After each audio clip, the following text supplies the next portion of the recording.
आज का टॉपिक है संप्रेषण, जो कि मास्टर्स इन हिंदी प्रोग्राम में शामिल है और ये बाकी की यूनिवर्सिटीज़ या कॉलेजेस में भी है और साथ ही इग्नू में MSG 7 का जो बुक है सेकेंड ईयर का उसमें भी है।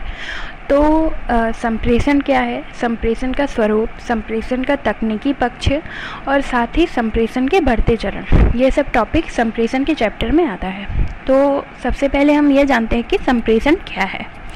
तो संप्रेषण जो है वह मतलब भाषा के द्वारा ही हो सकता है और मतलब दूसरे मेथड्स भी हैं जिनके द्वारा हम संप्रेषण कर सकते हैं।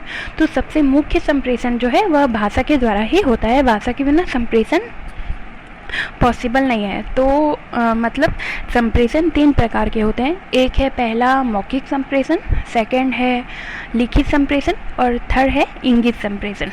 तो पहला जो मौखिक संप्रेषण है उसमें 2 व्यक्ति या व्यक्तियों का समूह भी मतलब बातचीत के द्वारा, भाषा के द्वारा अपने संदेश को दूसरे व्यक्ति तक पहुंचाता है और दूसरा व्यक्ति उस संदेश को समझकर उसकी उचित प्रतिक्रिया देता है।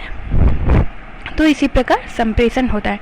और जो लिखित संप्रेषण है उसमें व्यक्ति मतलब लिखकर अपने संदेश को दूसरे व्यक्ति तक पहुंचाता है, जैसे लेटर है, न्यूज़पेपर है, तो इसके द्वारा भी संप्रेषण होता है। और जो थर्ड है इंगित संप्रेषण, उसमें मतलब इशारे के द्वारा, जैसे मुख बधिर व्यक्ति होते हैं तो वे अपने मतलब इशारे के द्वारा अपनी बात को दूसरे लोगों तक पहुंचाते हैं और दूसरे उनकी बात को समझकर उसका मतलब उचित रिएक्शन या प्रतिक्रिया देते हैं। तो इसी प्रकार 3 प्रकार के संप्रेषण होते हैं। तो संप्रेषण में मुख्यतः एक व्यक्ति दूसरे व्यक्ति को अपने मन की जो बात होती है या अपना जो संदेश होता है उसी को दूसरे व्यक्ति तक या सामने वाले व्यक्ति तक किसी भी माध्यम के द्वारा पहुंचाता है, इसे ही संप्रेषण कहते हैं। मतलब भाषा के द्वारा संप्रेषण केवल मनुष्यों में ही पाया जाता है और बाकी के जो जानवर होते हैं वे मतलब भाषा तो नहीं बोल पाते, लेकिन कुछ मतलब जैसे मधुमक्खियां हैं वे नाच के द्वारा अपने साथियों को संदेश देती हैं।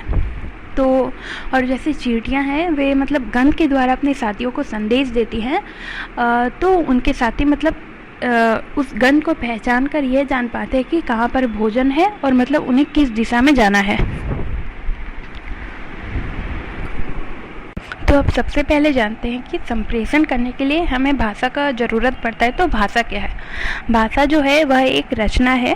मतलब भाषा की जो व्याकरणिक संरचना होती है वह मनुष्यों के मन के जो जटिल भाव होते हैं, थॉट्स होते हैं, उनको मतलब दूसरे व्यक्ति तक पहुंचाती है और उनके संदेश को मतलब सामने वाला समझता है और उसकी प्रतिक्रिया करता है उसके बदले। तो इसी प्रकार अपने विचारों को व्यक्त करना ही संप्रेषण है। और संप्रेषण में भाषा जो है वह सबसे महत्वपूर्ण भूमिका निभाती है। भाषा ही मतलब मन के जो विचार होते हैं, मतलब भाषा ही मन के विचार जो होते हैं उनको आदान प्रदान करने का सबसे उपयुक्त माध्यम है।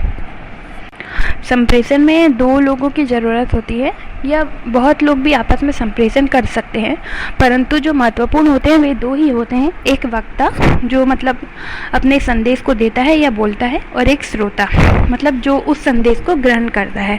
तो उसी प्रकार यह प्रक्रिया परस्पर चलती रहती है और कभी वक्ता श्रोता बन जाता है और श्रोता वक्ता बन जाता है। संप्रेषण के द्वारा 2 व्यक्ति मतलब एक दूसरे को किसी व्यवहार के लिए या किसी प्रतिक्रिया को करने के लिए मतलब प्रेरित करते हैं। इस प्रकार परस्पर व्यवहार के लिए संदेश की उचित संप्रेषण की आवश्यकता होती है। मतलब अगर हम संप्रेषण ठीक से नहीं कर पाए तो हमारा मैसेज जो है वह दूसरे लोगों तक ठीक से नहीं पहुंच पाएगा और सामने वाला भी मतलब उचित प्रतिक्रिया या रिएक्शन नहीं दे पाएगा। इसलिए संप्रेषण करते हुए हमारी भाषा, हमारा जो माध्यम होता है जैसे वह सभी मतलब क्लियर होना चाहिए और हमारे संदेश को भी मतलब हमको अच्छी तरह से पहुंचाना चाहिए कि सामने वाला उसे अच्छी तरह से समझ सके और मन में मतलब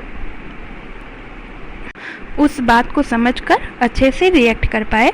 तो संप्रेषण मुख्यतः 2 लोगों के बीच में होने वाली वार्तालाप को ही संप्रेषण कहते हैं, जिसमें 2 पक्ष जरूरी हैं, एक वक्ता और एक श्रोता। तो संप्रेषण